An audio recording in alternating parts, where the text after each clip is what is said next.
Hello, everybody. My name is Christian. I'm the host of the Disruptive Chef Entrepreneur Show. And I know I say this at every episode, but you guys going to love today's guest. Not only is he a chef, he's a hospitality manager, he's a consultant. He does so many other amazing things.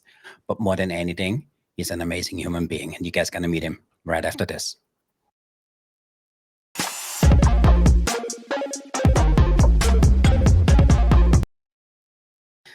Hello again. I'm Christian, the host of the Disruptive Chef Entrepreneur Show, and I'm super excited for today's guest because if I look at his resume, he does everything what I want to do, and he's already doing it. So with that, you guys meet Mr. Simon Elliott. Thanks and welcome to the show.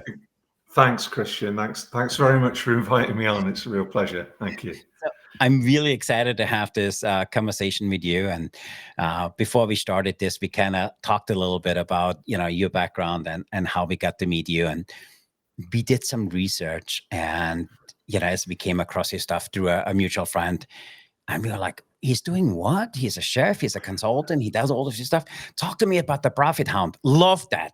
And then we went down the rabbit hole. So we went, with the content you're putting out there. And if there's one thing the Disruptive Chef show is all about, it's you. You're the perfect guy. You are avatar. So, thank you. Yeah, I probably have disrupted a few chefs over the years, Christian. Yeah, that's the wrong kind of disrupting. In a good way, I hope. Yeah. So I'm really excited because I know our audience will get a ton out of this conversation. Our audience will learn a lot of how you have evolved. And I'm just really excited about this conversation. So before we start, just give our listeners a little bit where you're calling in from, what you currently do, and what inspired you to pursue a career in hospitality. Yeah, so thanks again for inviting me. I'm sitting over here in Royal Leamington Spa in Warwickshire in England. And I understand that this is being beamed around the world, so it's brilliant news. I've always been about hospitality from whenever I can remember, actually. From being the only guy in the home economics or cookery classes in high school at 13, the only one, to leaving school at 15 to become a chef. Thinking I wanted a little bit more than that. In my early 20s, I went and did a hotel management degree, and then ended up in food profit consultancy in the hospitality industry for 25 years, right up until the pandemic, when, like so many, redundancy came knocking on my door. And but you know what? It's been the best thing that's ever happened. I love doing what I do now, and it's wouldn't have had this opportunity had I continued to work where I was. So again, I'm really grateful. That is awesome. So I'm really fascinated, and I know our listeners will benefit from. So you're a chef.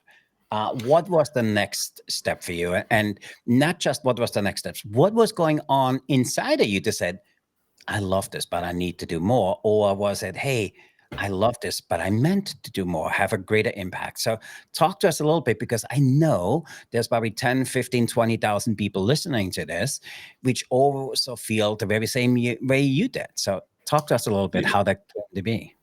Yeah, I mean, like I said, in my early years of the career in hospitality, I loved being a chef, really loved the buzz of the industry. Probably realized that I wanted to get beyond the pass and beyond that restaurant door. So yeah, I sought out hotel management degree courses. Ended up in Birmingham, England, and did a full-time degree there. Actually, as part of it, I spent a year in Atlanta at the Marriott Marquis, which was fantastic. And then I did that and still loved it. Wanted to get into management. Ended up going into contract catering management. You mentioned Compass earlier. Yep. They're one of the biggest. And I just sort of graduated through that. Spent 5 years in that industry. And then this friend of mine casually talked about a job that he'd been offered, but it wasn't right for him. But would it be right for me? And that's how my journey into food profit consultancy started back in 1996. And I have to say, it's just been the most wonderful experience. I've been to some incredible properties. I mean, it goes around the world, but I'm sure everyone will have heard of the Savoy and its sister hotels in the UK and abroad. I got to do a short piece of work at the Four Seasons Hotel in Budapest. That's awesome. Yeah, and in Dublin as well. And I don't know whether you know this property, but the Eden project in Cornwall. If you don't know it, just have a little Google. Yeah. So, and really, my journey through the consultancy business took me for everywhere from those iconic 5-star hotels to visitor attractions to the neighborhood restaurants to gastropubs to private schools. I love that. I love that story. But where was that pivoting point where you knew you wanted to do something else, where you knew, you know what, I can serve people in a whole different way doing this? Because first off, it's not easy to make that pivot, from an operator to a consultant. And I know there's a lot of chefs in the same shoes. They want to dip their foot into consultancy. But what was your motivation to get that done?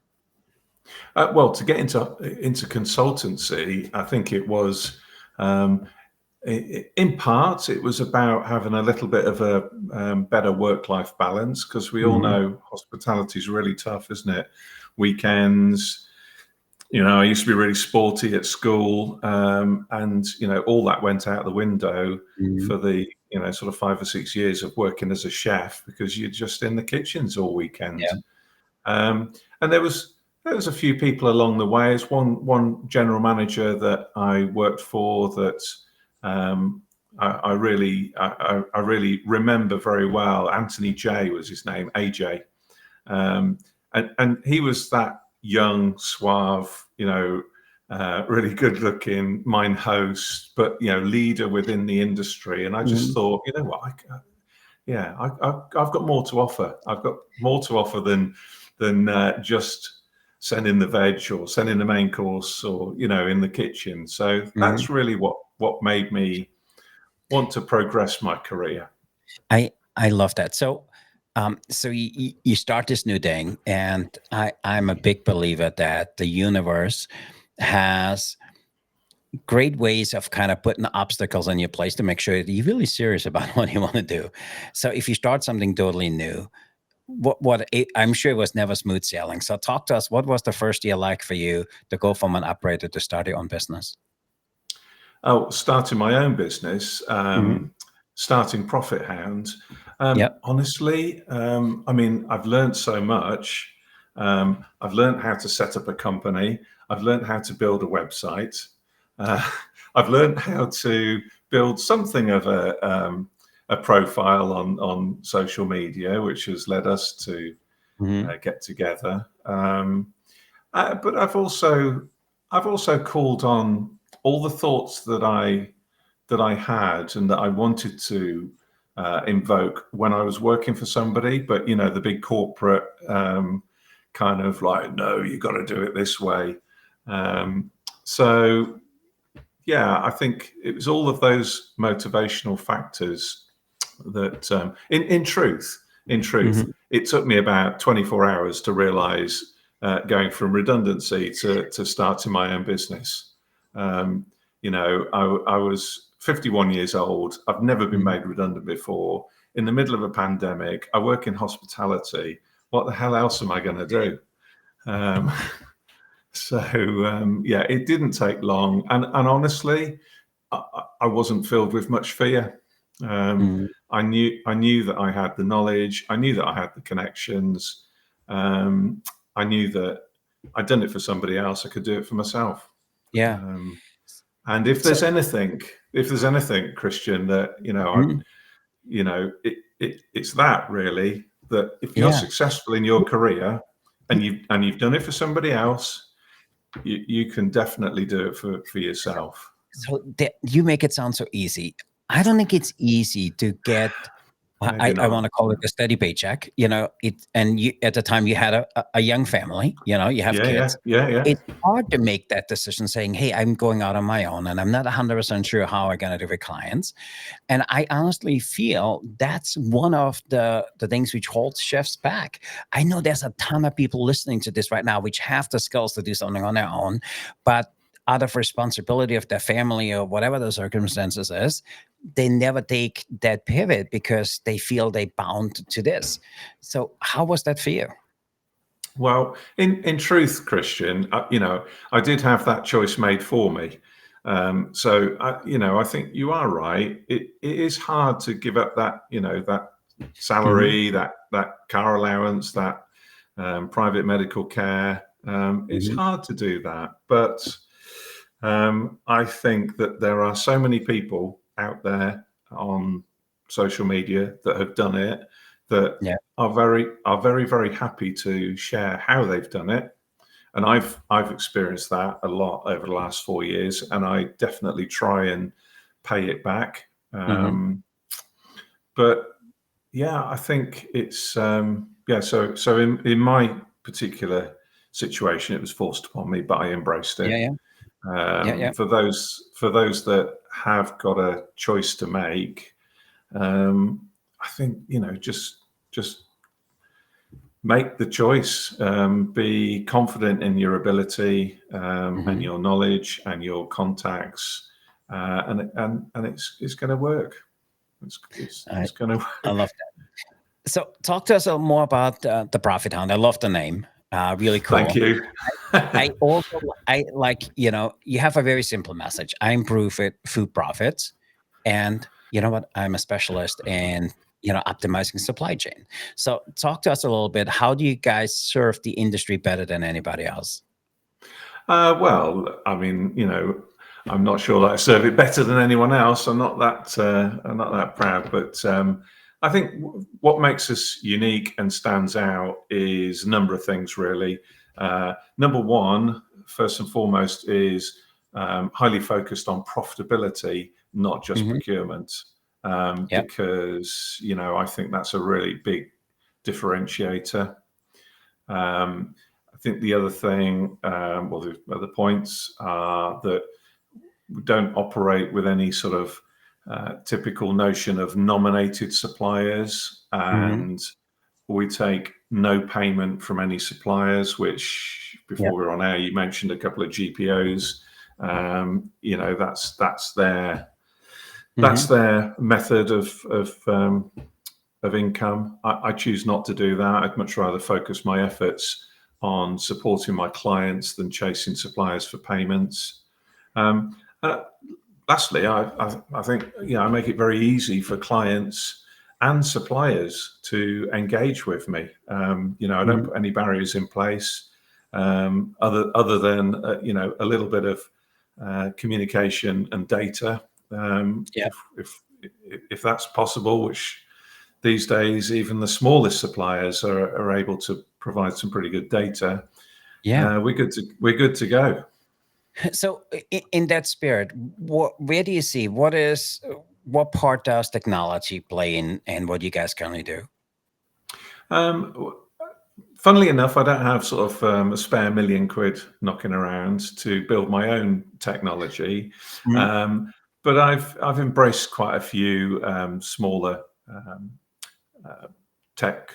pieces. So I work with GrowWise, who are based here in the UK.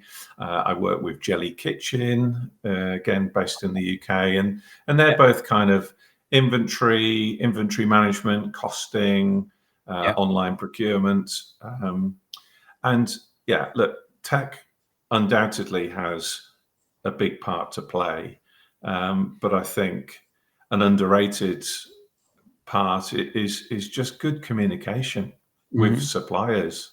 Listen to what their capabilities are, and try and match that into what you're trying to achieve for the client. is my way of doing things, if you like. So when you interact with those operations, do you work on a C-suite level, or do you work with the chefs to make Both, those changes? Okay. both. Yeah, absolutely. I think you have to win the hearts and minds in the kitchen. You know, if you can't do that, if you don't know how to have the right conversations with the guy in the white hat, Mhm. it's going to be difficult.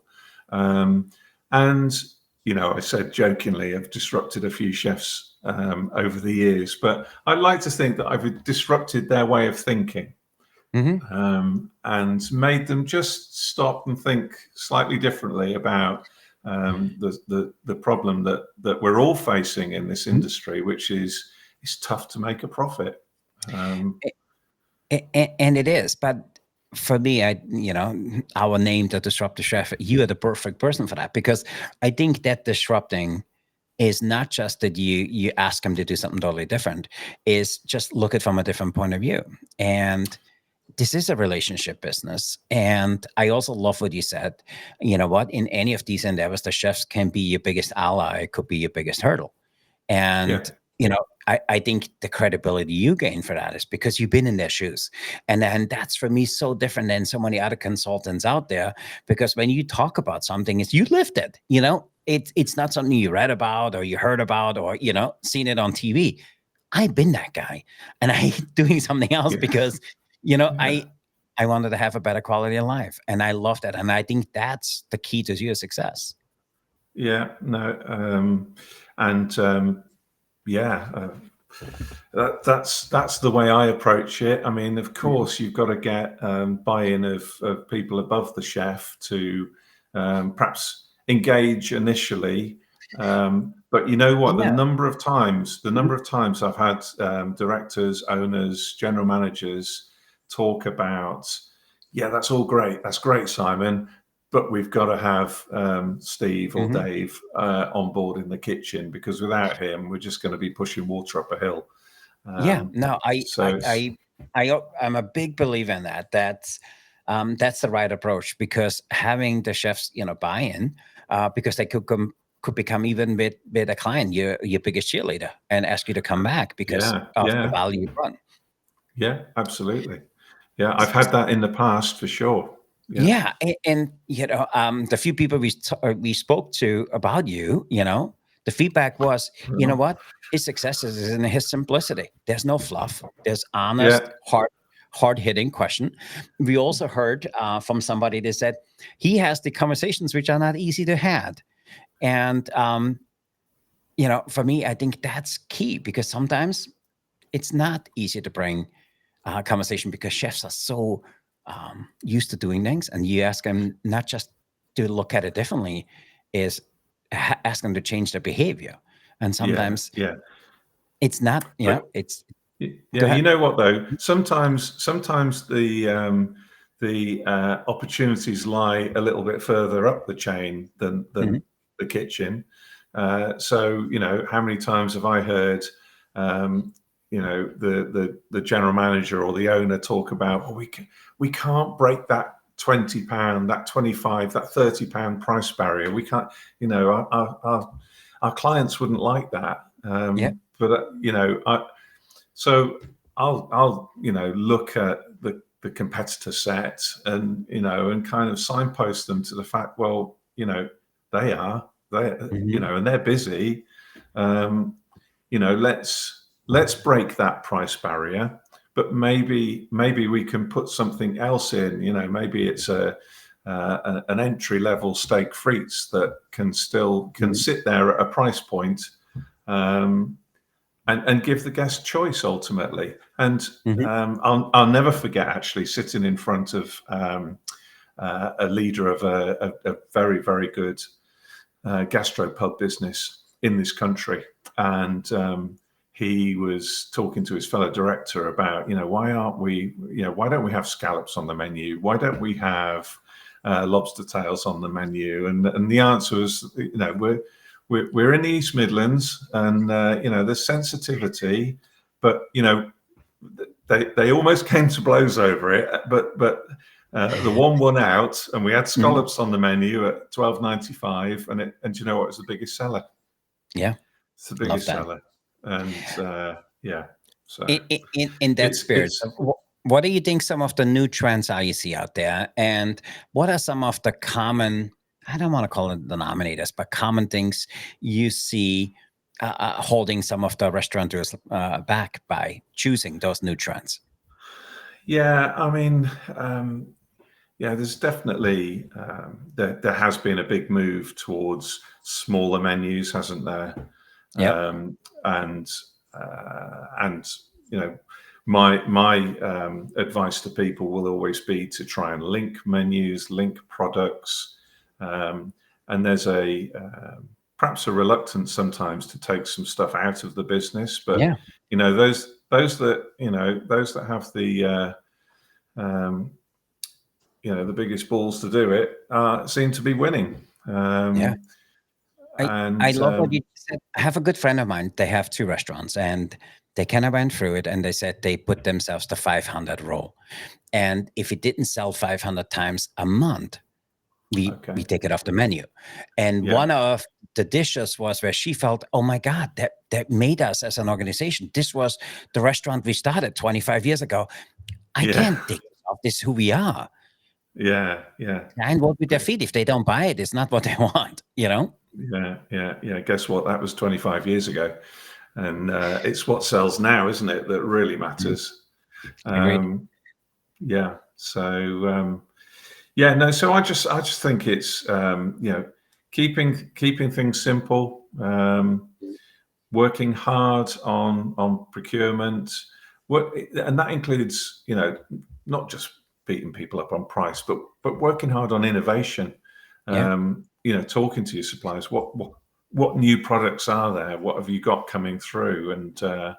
And you know, we've all heard the front of house, the beverage guys talking about wanting to have wines on the menu that are not available in supermarkets. But the same goes with food. And I mean, look, Christian, I won't profess to be the world's greatest food innovator. There are many, many more people better than I. But as you rightly said, my real core focus is on helping people see things differently, Mhm. improve food profitability. Because our industry needs it. Yeah. We've got a big chef shortage. Mhm. We've got big labor inflation. We've had a lot of food inflation. Mhm. Energy inflation over here is really big. Yeah. So we have to make really solid profits in order to pay for all of those Mhm. things. And yeah, that's what I help people do. Yeah. And sometimes it can be as simple as just buying the butter and the cream from the cheapest of your 2 or 3 suppliers that sell it. Um, as I said before, maximizing your tariffs within your market. Look, any fool could tell you to come along and put your prices up Yeah. £10, $10. But it's reacting to that market and actually maybe pushing that market a little bit, because I don't know whether you've heard this, but I've had those conversations with people in the past where they've said, well, our competitor down the road is $14.95. We're going to go at $13.95. I'm like, well, why? They might have set that $14.95 price 11 months ago. They're just about to do a price review, and they're Yeah. going to push it to $16.95. So why are you staying at 13? You're constantly behind the line in terms of tariffs. And I love that, and it's true. I never looked at it that way, because they could be on the pivot of charging more. absolutely, yeah, they absolutely could be. And then all of a sudden you've opened the gap even more. And as I've said before, the industry absolutely needs to be profitable, because Mhm. if it isn't, it's a downward spiral that only goes one way. Yep.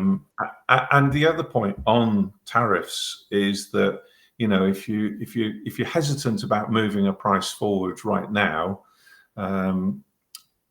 if you don't then do it in 6 months, before too long, you haven't moved a price for 2 years, and you've got to make an even bigger step that is more Yeah. noticeable.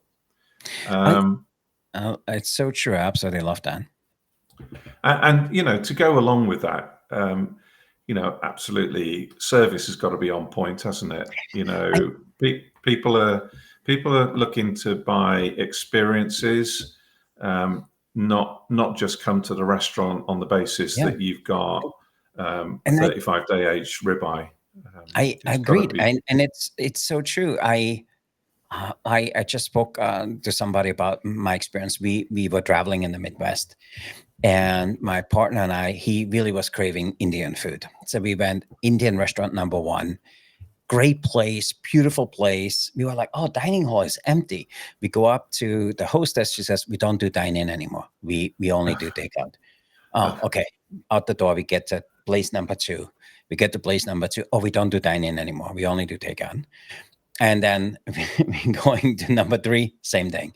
So we walk out the door and we said, hey, we want good Indian food. Do you know anything? This gentleman said, oh, go to this place. Happened to be place number one where we were. And he says, good Indian food. So we sit there in place number one. People in and out, a line out the door all the time. So we started the conversation with the owner. And I said, where do you make that pivot not to reopen? You have a beautiful space. And he was saying, it wasn't that I wanted to. He said, I needed to keep this open. I couldn't find staff. And for me, I have a certain level of service, and my service was always better than anybody else's. If I couldn't do that level of service, I wouldn't reopen. That was my own value. He says, I never found the people I needed to have that level of service. And he said, you know what all of my competition did? They made the meals cheaper. He says, Right. I reduced the price a little bit, but I invested heavily into, I have hands down the best packaging because I paid twice as much as my competitors. I Okay. paid 3 times as much on knives and forks and napkins than my competitor. And people come back to me, not if I ask them why, they said the food is great, but your packaging is amazing. So he says, I get more compliments on the food because it's been consistently being great. But for me, making that investment, they feel a value because they were saying, oh, I can even cut the steak with it or the meat, because without it bending, I hate going there. You have good, and it's as simple as that. And you said that earlier, whatever you do, don't ever sacrifice service. And that's exactly what it is for me. He found a way of serving his customers better, and they don't mind that it's just takeout. And by the way, we had it. It was delicious, Right. And yes, his forks were amazing. I wanted to wash them and take it home. But it was crazy, that little thing. Yeah. You never really think about it. His napkin was high quality. It was just it was a great experience. It was a takeout. Yeah, and you mentioned one word in there, which is key to hospitality, and that's consistency. Without that, I'm not sure you've got very much. And when you look to change menus, or when hospitality operators change menus, I advocate be very, very careful. Don't change too much, because you don't know. You then go. It's like changing the burger. A friend of mine once said this to me. You change the bun, you change the patty, you change the sauce, you change the cheese, the bacon. Why? Because you're bored. But then sales drop. And what was the why of sales drop? Well, we don't know, boss. We changed the whole thing. It's. Yeah, so true. I can talk to you forever because it makes so much sense. The things you talk about, and I honestly believe the people see the small differences. And we have a local place here. We like that takeout. You know what? They have a good napkin. She always will put the food in a nice bag, not a cheap plastic bag. It's a nice bag. And it just feels better. I don't want to say better, but it feels different, and I feel being taken care of. So I absolutely. They write your name on the side, Christian. They do. Yes, and maybe a little heart or something. No, But but the little touches, the absolutely. And the little other thing I touches. love, it's a Peruvian takeout. She does takeout only, and it's run by mom and her aunt. And the daughter's in the front, the owner, they're cooking in the back. They have 5 dishes. That's it. They make the Right. 5 dishes in bowls, in sandwiches, in salads, whatever on. Simple, simple. But what we love about that, we have my team loves their Reuben. I'm sorry, their Cuban. It's absolutely delicious. The bun is awesome. And then when they wrap it, it has a label on it, what the dish is and what's in it. And it's Yeah, those little things. When we get it, we don't need to guess and open up. Oh, this is yours. Oh no, this is mine. yeah, Just a little thing. yeah, yeah, And it's been it's a great. great experience. And we were actually talking just before we start with you. Oh, we need to have lunch there from there because we haven't been there this month. Just a really good experience. You're on lunch. I'm on dinner. So before we wrap this up, so any final piece of advice for anybody who finds themselves in the position you are, said, I need to make a pivot, and how can they find what they're good at? Well, do you know what? Finding what you're good at is a worthwhile experience. And I watched I watched a video over and over and over again, and it's called do you know what? The name escapes me. I can't remember who it is. He's a big Yeah. management thinker, Yeah. and it's My Reason for Why. It's Oh, my Simon why. Sinek. Simon Sinek. Thank you very much. Mhm. Do you know, in the middle of the pandemic, I watched that. I kid you not, I watched it on repeat, and just every time I was like, why? And I wrote something down, and then Yeah. I'd been on a training course, and we'd had this Simon Sinek stuff, and it's like, why? And it's peeling the onion and going deeper and deeper into your why. And that really helped me. It really helped me crystallize what it was I wanted to do. And it's interesting, actually. I remember now someone who I'd seen on LinkedIn, and I'd seen, doing great things and brilliant, and I reached out to them, and we had a call. I've had lots of calls, lots of people Mhm. over the years, and I'd definitely do that. Reach out to as many people, because most people want to help you. Mhm.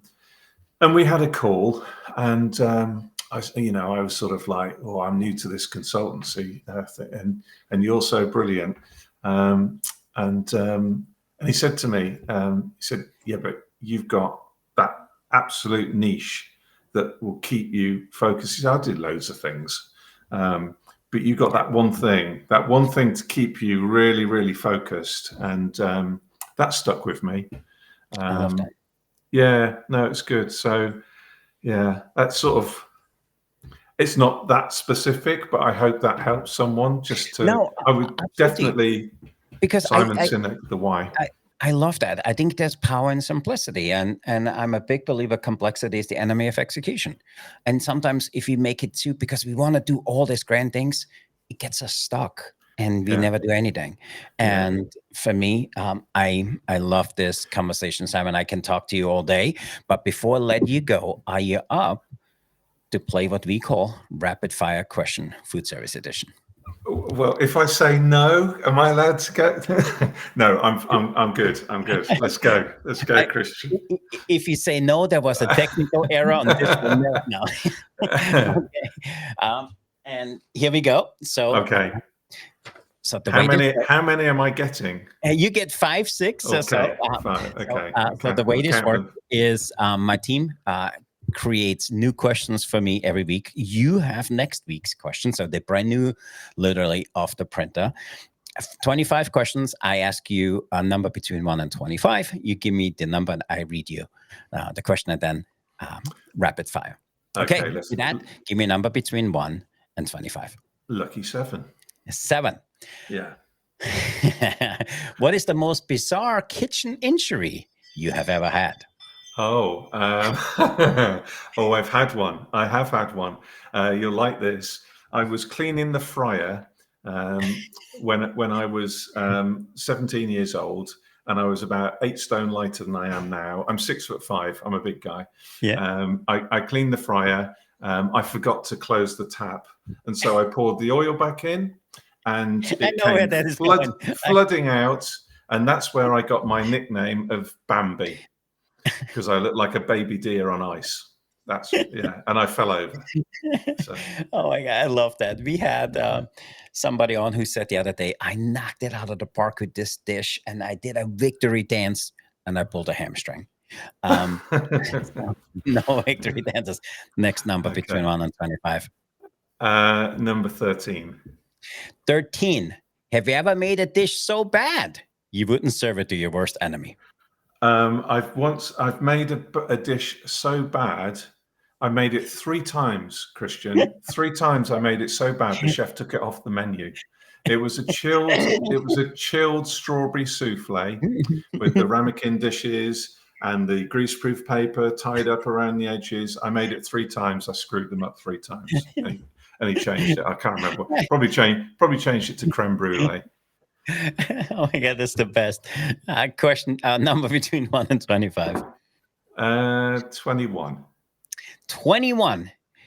What is your guilty pleasure of food you will never admit eating by yourself? Never admit eating on my own. Yep. Oh gosh. Is there a guilty pleasure food? I love all foods. No. I'm not sure I can answer that. Okay. A number between 1 and 25. We'll go 3.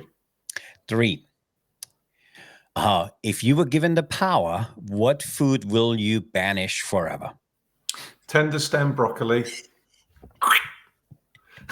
You know the long stem broccoli, you call it? Yes. Yeah. Yeah.